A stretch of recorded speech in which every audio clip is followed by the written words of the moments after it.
I'll lead it off then. Hi, everyone. This is the Public Safety Committee meeting for Tuesday, August 19th, 2025, starting at 5 o'clock at the Ocean Shores Public Library. I see we have Council Member Klein. Is there anyone else on? Okay, well, with that then, let us begin. And we'll begin with the police department discussions. Go ahead, Chief Logan. I'm just going to start real brief update on our vacancies and hiring status. We have still 2 vacant patrol positions that I'm trying to fill, and the vacant deputy chief's position. I have at this time exhausted all of my lists for the patrol positions. What I've got right now of lists consisted of 2 lists that had 2 people each on them. So it's getting really tough to get people to come and apply for our positions. And I'm not sure where we're going wrong with it at this time. Out of those 4 people on the list, gave 3 conditional offers.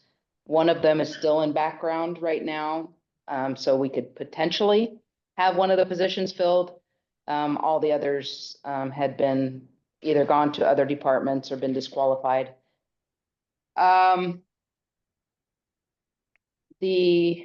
Onto the parking and camping restriction ordinances. We, Interim Deputy Chief Vieira and I have been trying to work on getting new no parking signs that have an hour, so no parking between 10 p.m. and 6 a.m. We finally got those ordered. They're supposed to be in this week. And as soon as he gets back from his vacation, because he has all the areas where he wants them positioned, where it would do us the most good, he'll work with Alex at Streets and get those all put up.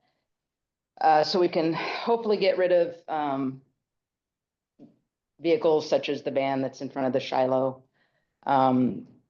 We are also working on a separate ordinance that has, separate ordinance that has to do with camping.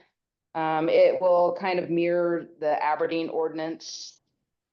And the reason we're starting to address this ordinance is because we have a couple individuals that have been camping out at the convention center in the evenings. And it's making it uncomfortable for employees that are going in early in the morning, especially as it's starting to get darker at night. So when you see that ordinance come through, you can help us push those through a little bit. So those are the 2 things that I had to cover. So can I ask questions now on that, or should I wait till the end? You can ask now. Sure. Okay, so where are we at the council meeting? You announced there had been a conditional offer made for deputy chief. Where are we at in that process? Paperwork. And what? We're at the paperwork stage. She promised to do all the things that she needs to do for a lateral. There's a whole bunch of HR things that need to go through that. Our hope is that she will be here she'll still have to come out and do her fingerprints here. We found out we can't do that through an online process. So that won't begin here. There's a 80-hour class that she has to take on Washington state law before there's a bunch of certification issues. She's filled out about 78% of her paperwork that she needs to fill out through the public safety process, but there's still more. We hope to have her out here first, second week of September. Okay, so that leads me to another question. I had a citizen who had done a public records request that came to me and said that she had turned the job down previously, and then I met her when she flew out here. So I'm just kind of curious, what's the background on that? If she turned it down, what's going on with all that? Well, there were 2 things she did initially. So we initially wanted to hire her. And we actually had the same thing with our other candidate, Mr. Beck, originally turned the job down. He was offered the position. He turned it down. Then he came back for the second round of interviews. She turned it down afterwards based on some salary concerns, among other things. We reached back out to her and we reached an agreement on that. She's very interested. She's very excited about it. So, Yeah. she- So it's just leading me to more questions. So if you increase the salary you offered her, if that's the reason that our local person turned it down, why was it offered to that person also? No, that's not the reason the local person turned it down originally. There's a whole host of issues, and then there's a background I'll be happy to go over with you, maybe Yeah. more in private than in public. Yeah. About that. Yeah, it just makes me kind of sad when we talk about we want to try and bring people in from the community and local for positions, and then we're going, all the way across the country. And it concerns me if they say they don't want it and then they do want it, and I'll that tell you kind of what, stuff makes me nervous. We spent $30,000 doing a nationwide search as a result of Mr. Beck turning it down originally. So I do understand that concern. Yeah. We were not pleased that we'd spent that $30,000 and had to go out and do that. We were actually prepared to go out and do it again. Simply when Kari turned that offer down. Yeah. When she changed her mind on that, then that made that a moot point at this point. So. Okay. Just trying to, because somebody came to me with questions, so I wanted to. Sure, of course, no, and then, and when she comes here, obviously she'll meet council and she'll be able to answer all of those questions for you. I mean, the Okay. mayor, I think we also wanted, we have a very simple philosophy in hiring. We wanted the best candidate possible. I thought she interviewed better than anyone else. The mayor agreed with me, and we think we're actually getting an outstanding candidate. So. Okay. Hey, Scott, can you hear me? I can. Okay, it's Lisa. I just have a quick question, and I'm sorry I was a little late getting in. I'm amazed your voice sounds better. I'll give you that. Yeah, it's getting there. It's still a little wonky, but yeah, I'm better. My question is, I didn't hear Allison's question, but I'm assuming it had to do with the deputy chief. Are we also paying moving expenses? There will be an amount that will be offered for moving expenses, yes, but it's not significant.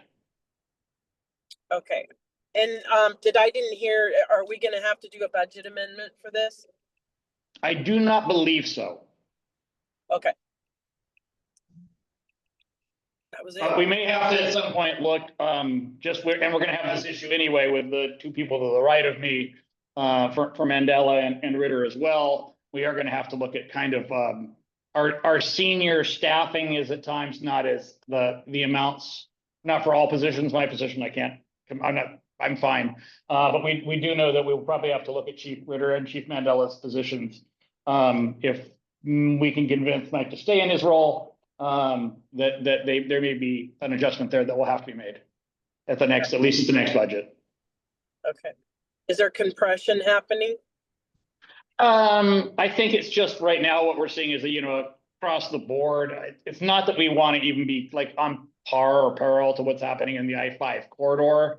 But if you look at other chiefs, even within the harbor, we're not offering the comparable wages that other chiefs in the harbor are getting. Okay. And I'll come to you with, obviously, when we come to council with that, we'll bring very specific numbers. But I just know that. Chief Ritter, do you want to speak to that? You might know numbers off the top of your head. I know the assistant chief in Hoquiam's making 164. I think that was the number. Not so much for myself, to be honest. I mean, obviously there's a lot of work that needs to be done at the fire department, but in order to stay competitive in the market, you get what you pay for. And if we want good people here, we need to make it something that they look at. The first thing that people look at when they see job announcements is the salary. That's just the way it is. That's what they look at. And in order to be successful in our endeavors, I think that we need to stay competitive with our wages across the board as a community. Mhm. And it's hard not to justify that when we're the highest assessed tax base in the entire county. Our population's going to increase over Hoquiam here in a short order. And we just need to take a look at all of that. Yeah, I mean, we want to be fair to our staff. We want to be fair to the citizens. These things. I get it, but keep in mind one thing, Hoquiam, in anticipation of the fire district passing, bumped their salaries up to match ours. So is that yeah, but then it didn't pass, right? Correct. So now they're locked into that. Yes, and Hoquiam also has two forms of payment for their EMS and everything. They have not only a property tax levy, they also have a, ambulance or an EMS fee. EMSP, correct. We'll discuss that more at length at a later date as well, because that might be a model we could consider doing ourselves. Yes. All right, with that, I will turn it over to our Deputy Chief Mandela, Hi there. or Assistant Chief. We don't say deputy in that line. On this side of the table, we don't say deputy. Sorry, that's how we Just Mike is fine. do. All right, I'm going to talk briefly as I can about emergency management, what's planned. October 16th is the great shakeout. It's usually statewide. It's a single day where every person at work, wherever, whatever jurisdiction in which they work, 5 minutes, reflect on earthquake. They'll hear the siren go off. They'll take cover under a desk or what have you. They'll have a little conversation and call it good. What we did here last year was we had every single employee take all of the city's vehicles to the airport. What's the name of that airport? The one that's Hogan's Corner. Hogan's Corner. We went there to see what it looks like. All the vehicles are up there. We waited till everybody marshaled up, and we had about a 15 or 20-minute briefing in front of everybody just to give them the sense of what an organizational structure would look like should we have an earthquake, and we all rallied at that particular point. I think most of the people left there with learning at least one or two things, and that was fairly successful, and it took us maybe 40 minutes. This year, what I'm planning to do, and I haven't run this past anyone yet, is I am going to create and develop a very basic tabletop exercise. So on the day of the 16th, I will schedule a tabletop exercise, which is a no-fault, stress-free environment. No one gets embarrassed.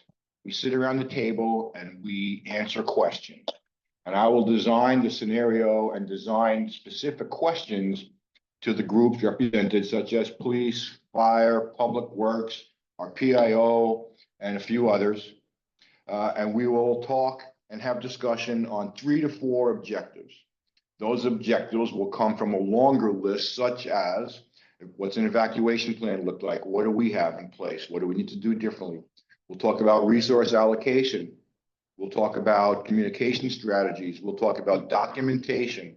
Oh, so important. If the state issues an emergency declaration, or if, God forbid, it reaches the severity, we have a presidential declaration, you're not going to get much money back without the right documentation of everything that you've spent and you did. We'll talk about interdepartmental cooperation and collaboration, emergency operations center activities, and roles and responsibilities. There'll be, as I said, limited attendees. I'm planning on 30 to 45 minutes max. The purpose of this tabletop would be helping us understand the complexities and requirements of the city response to a moderate earthquake. I will also want to have conversation to help people understand how city government will interact and understand their roles, particularly important for the elected officials. There's a lot of things that the elected officials can do, but there's a shorter list of what they shouldn't do. It's really to get a feel for resource capabilities in general. It's intended to be fun and informative. There's not a lot of wrong answers at a tabletop. It's a very relaxed atmosphere, and my goal would be to have everyone walk away with 1 or 2 learning points for that day. It should be, as I said, very stress-free, and hopefully make it fun and enjoyable. And I still have one question that's big on me that stands out from last year. And I guess it depends on the scope of what we're talking about for an emergency. And that's about getting public works equipment out to that landing strip. And if that's even gonna be like remotely feasible. Obviously, if we're dealing with an 8.0 earthquake off the Cascadia Plate, we're not moving equipment out there. We're just gonna get out there with our lives. If it's something lower, and it's just like, I don't know how we make that pre-decision and then that decision when it has to be made. It's, so I guess if we want to discuss that as well, because. We have to find out where the epicenter is exactly and the, magnitude of the event. Mhm. In other words, to answer your question directly, there'll be no plan that says if this, then that. Right, It's gonna have to rely on situational awareness, intel that we get from the US Geological Services and others. See if there's forecasted for tsunami, what that might look like, what the roads conditions are. So what will happen in an earthquake in almost every scenario, no matter how severe, is we'll all be doing what's called windshield surveys. And the first thing we want to get is the lay of the land. So every person with a car in public works, police, and fire drives the city in quadrants and doesn't take any action at any disaster or emergency. They take information down, they report it back to the Emergency Operations Center. And now we have a big picture idea. We all need, every department, what's called the common operating picture. So now, with the help of council and elected officials and executive staff, we can create the plan, the best plan. So generally speaking, an earthquake response plan, as it impacts public works, different than it would affect police and fire, as an example. There's going to be a plan that would tell them if we get situational awareness and a common operating picture rising to the level that it's feasible to move all that expensive equipment, because we are having a serious threat of a tsunami that could cause us a lot of damage, we will start moving things. Again, depends on the common operating picture, if the roads are serviceable, right? So a lot goes into this. It's a lot of careful planning. It's something that we need in the city. We need a plan not just for earthquake, but the 7 or 8 other potential hazards that we have that we wrote in the mitigation manual. yeah. So we need to have plans for all those potential catastrophes, from the moderate level to the severe level. And the difficult thing is that some of that equipment could prove very necessary in the days after an earthquake or a tsunami event. But then we're going to be competing to get large scale equipment up to the same place where everyone else is going to be going. And without knowing the condition of the roads, without knowing what that's going to look like, knowing that there's, everyone is going to be trying to get out of Ocean Shores and there's only one way out of Ocean Shores. There's just a whole number of factors that go into that. Yep. That's all I got. Chief? All right, we are bringing on 7 new hires. They're gonna start a 2-week orientation period on September 8th. So basically they'll be coming in and learning our systems, HR, phones, policies and procedures, drilling on the fire ground, how we run our engine company, how we run our calls, all that kind of stuff. So we're pretty excited about that. It's going to take a lot of the burden off of the crews that have been burning the candle at both ends.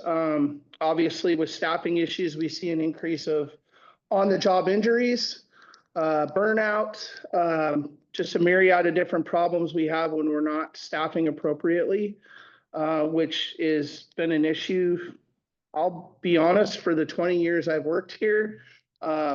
And so we're glad that we're bringing on these people. They're not new FTEs. They're replacing vacant positions.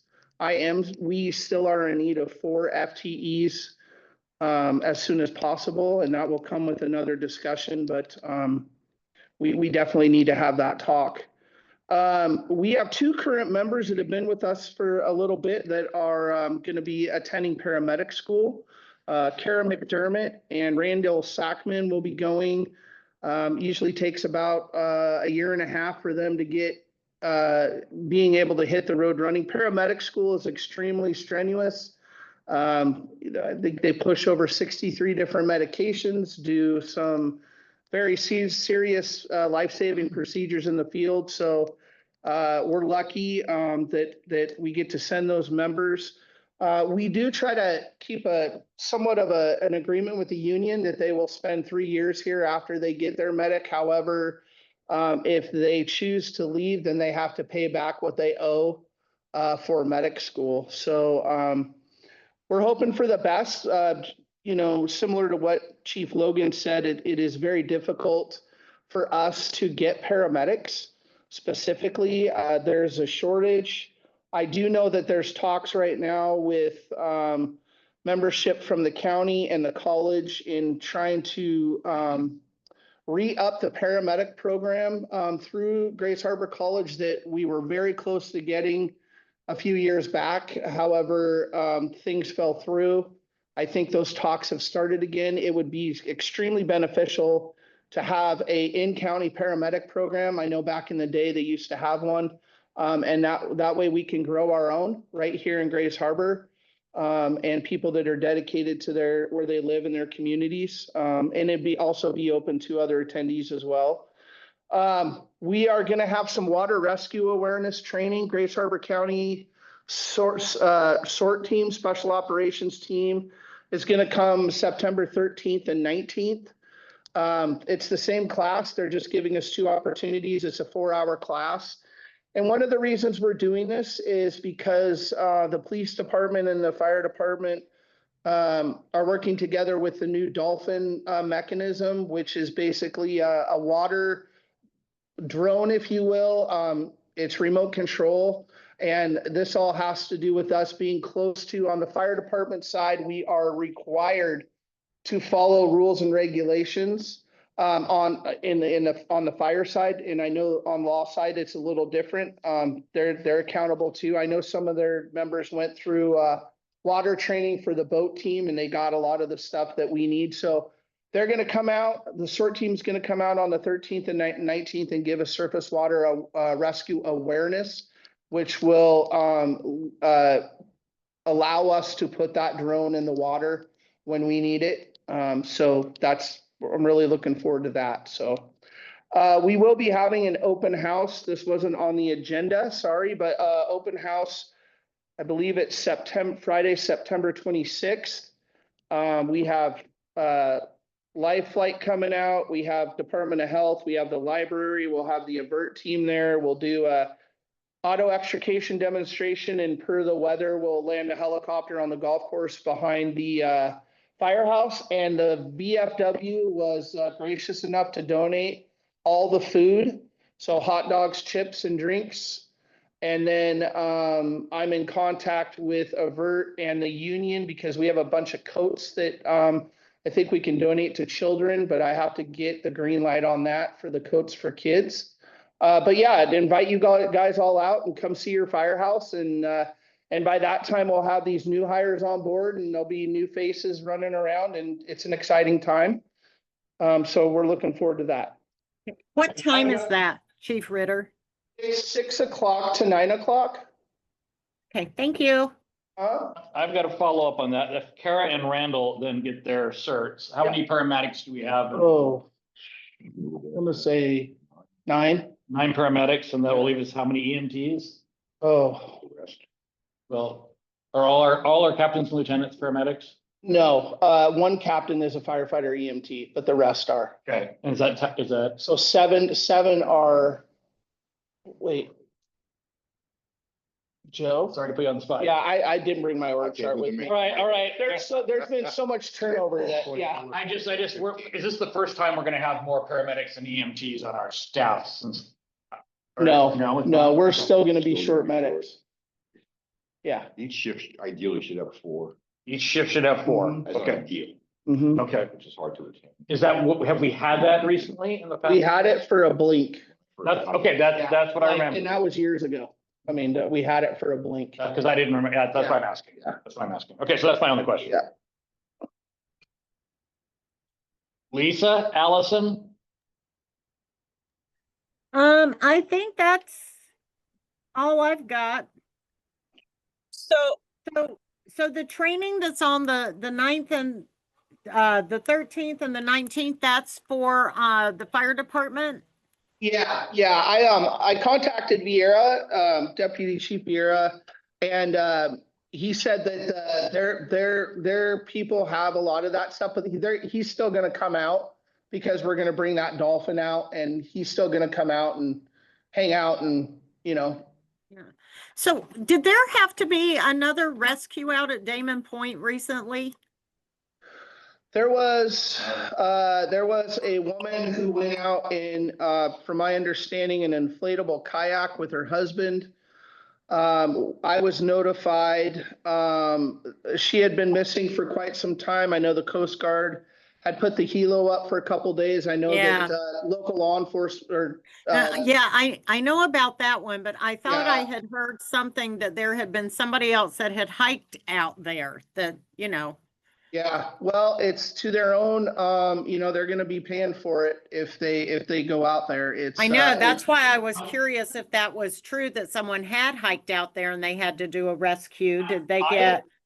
I'll be honest, Allison, Councilmember Klein, I honestly don't know how you can get out there except for at the very peak of low tide. It is I now, know. anytime other than that, it is a river running through it. Yeah, It's really not accessible, so it's possible someone got out there recently, but they almost would have had to swim at this point.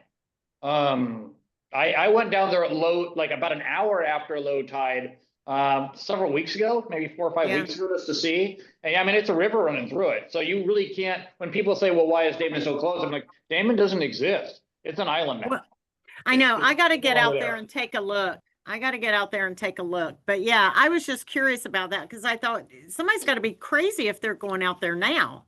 Yeah. Yeah. Okay, thanks. I'm done. Councilmember Scott? I have some questions, but I'm gonna email them in, so don't worry about it. Sure, okay, and Mr. Taylor's not with us this evening, so future meeting date, Tuesday, September 16th at 5 o'clock. And I will actually not be at that one because I have a commitment on that evening, so I'm sure you can run it without me. Sure.